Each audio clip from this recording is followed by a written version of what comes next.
Carly Fiorina has risen in the polls in the wake of her breakout performance in the second Republican debate. She now stands at 11% support, according to the new NBC News Wall Street Journal survey, putting her in a tie for third place with Marco Rubio. But with success comes scrutiny, and the story in the wake of that second debate hasn't been Fiorina's rise in the polls so much as her obstinate denial of reality in the face of countervailing evidence. In the debate, Fiorina offered a vivid description of a scene she suggested appeared in the undercover videos that have prompted GOP calls to defund entirely Planned Parenthood. I dare Hillary Clinton, Barack Obama to watch these tapes. Watch a fully formed fetus on the table, its heart beating, its legs kicking, while someone says we have to keep it alive to harvest its brain. That description of the passage of the videotape went out to more than 20 million viewers. What she describes, it's not in the videos. It is not there, okay? Fiorina steadfastly refuses to admit this simple truth, despite the best efforts of journalists, including our own Chuck Todd. There is no evidence that the scene you described exists. Are you willing now to concede that you exaggerated that scene? No, not at all. That scene absolutely does exist. The footage you described, at best, is a reenactment. The videos, even the people that made the videos, admit it's stock footage. Yet you went right along and said it's Planned Parenthood. Chuck, do you think this is not happening? And it's not just the Planned Parenthood videos. Fiorina's claim that she is qualified to run the country rests primarily on her tenure as CEO of Hewlett-Packard from 1999 to 2005, which is widely seen at best as unsuccessful and at worst as an utter disaster. Yet instead of substantively engaging her critics, Fiorina and her campaign have responded to them with personal attacks. Fiorina has cited misleading statistics, insisting she was a, quote, terrific CEO, and compared herself to Steve Jobs. Joining me now, Jeffrey Sonnenfeld, who is one of Fiorina's harshest critics, has been on the receiving end of those personal attacks. He's also Senior Associate Dean of Leadership Studies and Lester Crown Professor of Practice Management at the Yale School of Management, and a highly regarded expert on the quality of CEOs. Professor Sonnenfeld, I want to play you a clip of Ms. Fiorina defending her tenure at HP. Get your response to it. Take a listen. Sure. Yes, I led HP through a very difficult time.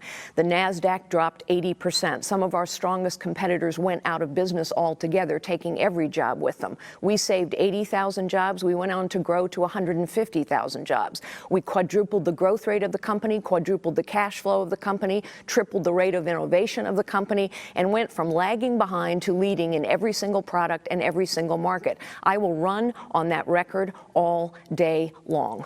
That is the Fiorina elevator pitch. What do you think of it? Chris, I'm sorry we only have 2 hours for this show for me to spend with you tonight. Seriously, I feel like the proverbial mosquito in the nudist colony. I hardly know where to strike first. There's so much wrong with this, but the thing that comes through clearest is this almost, if we weren't on TV, I'd say almost psychopathic denial of reality. As you saw, even the creators of that hoax Planned Parenthood critique, that they say that this is not the footage that she says it is. If we still had Steve Schmidt, if we had him on the show, we had Michael Steele on, they would talk to us about how they tried to bury her voice. When she was National Finance Chairman for McCain, she was jousting with him on what his positions are on contraceptives, trying to contradict him in real time. It was very bizarre. Or saying that he's not equipped to be the CEO of a corporation, but he could be the commander-in-chief while she's helping to run his campaign, and then denying she said it when it was on tapes everywhere. This is like she stomps her feet and demands that black is white, hot is cold, and rich is poor, and wins or losses. It's classic, frightening combination of the worst of corporate spin and the worst of public relations propaganda. Her first response is to deny. The second is to deflect to something else. And then if you persist, then you get what's really miserable is to discredit. I mean, she attacked me personally and she has a huge website of all these completely false defamatory statements about me, my prior career, my political relationships, and all this other nonsense. Done the same thing about Steve Ratner, as he had a piece in the New York Times yesterday. And let me ask you this. Let's sort of focus on this tenure, right? So she's got a company. She inherits it in 1999, which is we all know the bubble's expanding. The dot-com bubble bursts. A lot of money in equities flows out of the tech sector. All that's irrelevant already is what nobody, except some in the financial press, but not a single political reporter, understands First of all, she bought this company well after the dot-com crash hit. That was late 99, 2000. She bought this company in the spring of 2002 when we were coming out of the dot-com crash, and by the fall we were already out. You're referring to the Compaq acquisition. The Compaq acquisition, which was buying the carcass of dying old companies. It was a big mistake. So buying Compaq, she did double the revenue. And that's about as relevant as saying you quintupled the number of pencils in the drawer. The value, by adding A plus B together, it was worth half A later. If you had a dollar value before she bought the company, it was worth 50 cents by the time they fired her. The only increase in stock price was a 7% jump the day they fired her. In fact, the minute they fired her, the stock jumped 10%. It closed out 7%. But basically, she lost $60 billion of shareholder wealth. She won't acknowledge that. Employment, there's 30,000 jobs less. She had jobs from company A, jobs from company B. Putting them together doesn't create more jobs if you have massive layoffs on top of that. And the only jobs that she created were offshore. And she was not creating any American jobs.